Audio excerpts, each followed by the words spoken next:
Hi there everyone, I've got this dial indicator I'm going to mount on my blixt carby here. I haven't used one before, I've just received it in the mail and we'll see what they've got in there. So I don't know they're telling the settings should be between 20 and 21 on the dial gauge. That's what I've been hearing. I've generally over the years just done it by ear.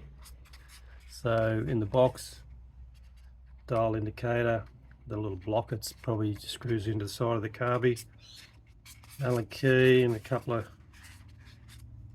screws there, Allen keys. So that's the little block,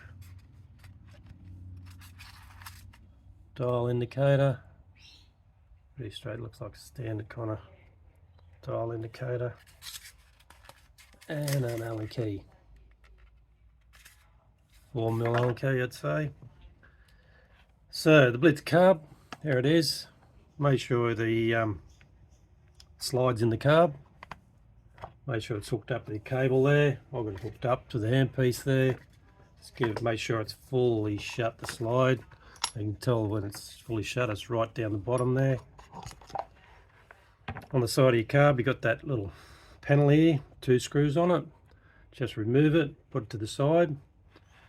As you can see, that's the little adjuster screw there. I don't know what size it is, like 4mm or 3mm grub screw. That's the one that'll be adjusted to get you that 20 or 21 or whatever setting you want to set it at. But that seems to be the torque, is to set it at 21 or 20. So hopefully we'll see what this one's set at. I did this one by just adjusting myself, giving it a rev, make sure it's nice and clean. When you give it a good old rev, we'll see where it's at. So what we're going to do is put the block onto this screw here. I'll just set that on a bit of a cup there. So once again, you just got a couple of screws here, Allen keys. So I can still machined it out so it fits right into that groove there. See it there at the float end. Sits in there nice and neat actually.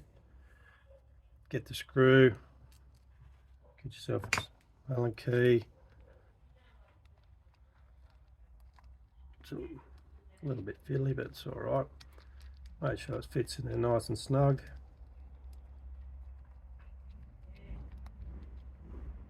There you go. Do it up reasonably snug. As you can see, there it is there. We've tightened that up. We've got one at the bottom here, which will just tighten the dial gauge up so it's not moving. That's the dial gauge. It's a little arm at the top. That's the pointer at the bottom, which will go into the side of that block here. Once again, we just slide it in to a point.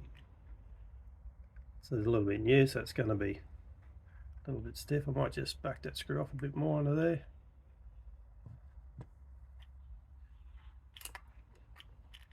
It's a little bit fiddly, but you'll get the idea of it.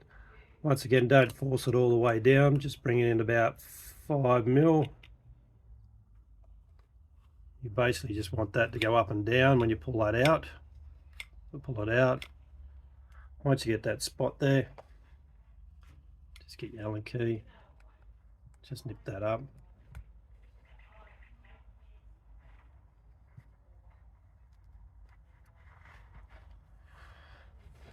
There you go. See, oops. I've tied it up, and all you do is just, if you can't pull that in and out, means it's gone too far that way. So I'm just going to back it off. I'm just going to bring it out a bit.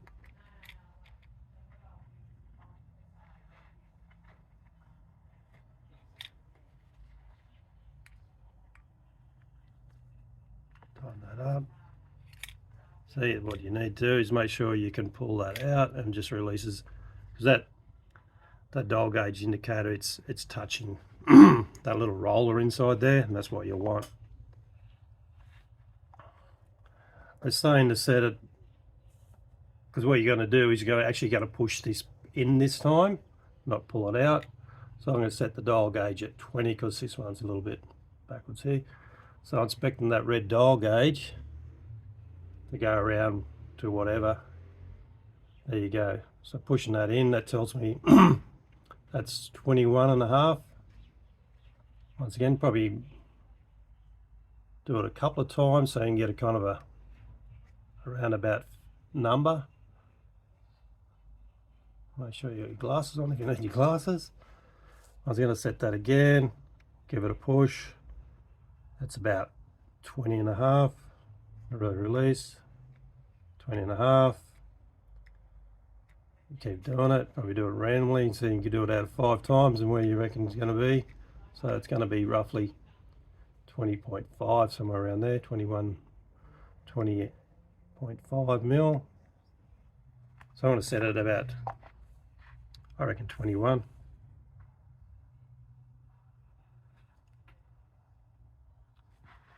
So all there is, I've got a little kind of a Allen key here. It's a bit of a tricky spot to get into here. It's kind of bent up a little bit. You only need a minimum, not even a turn, just a fraction twist. You got to turn anti-clockwise. You can probably see the dial gauge. So if I turn it anti-clockwise, the numbers are getting a bit bigger there. So it's gone back to there. So I'm kind of guessing where that 0.5 is.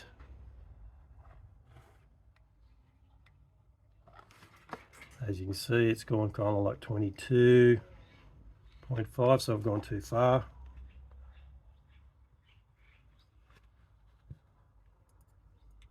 So I went anti-clockwise, so clockwise this time. I'll just turn it back a little bit. It's a little bit of mucking around, but you'll get the idea. Make sure you set that back at 20 or 0. It depends what number you want to use. I'm using 20. There's 21. That's pretty cool, isn't it? So that's something you can work at. I know I'm setting at 21. I'll start it up in the next couple of days, go for a ride, see what it's like. If I'm not happy, I'll set it at 20.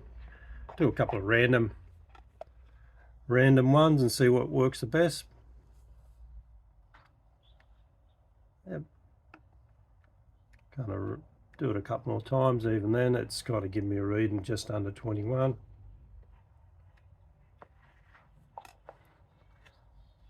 So again, I'll just tweak that a little bit. Go clockwise a little bit. Just a fraction. Doesn't need much. Make sure that's back to the 20 or your 0, whatever you want to work on. That's 20. It's a little bit of playing around. Kind of get your number. To the back. There's 21 there now. Do it probably about 3 or 4 times so you get a kind of a number that's going to be working for you. A little bit over then it's spot on. What have you?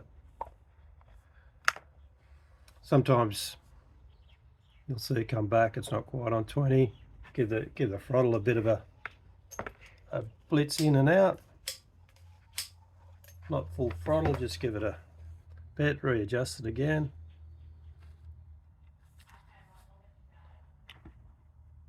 Remember, push that in and hold it in. So that's fractionally over.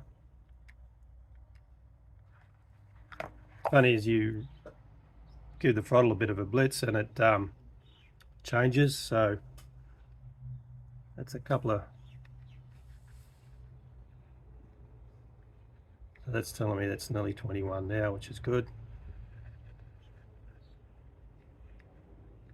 I'm going to go with that, and that's basically how it works. Sure someone will have something to say about that, but it's all good. A couple of numbers there you can start with and play around, but it seems to be a pretty good tool. Cheers.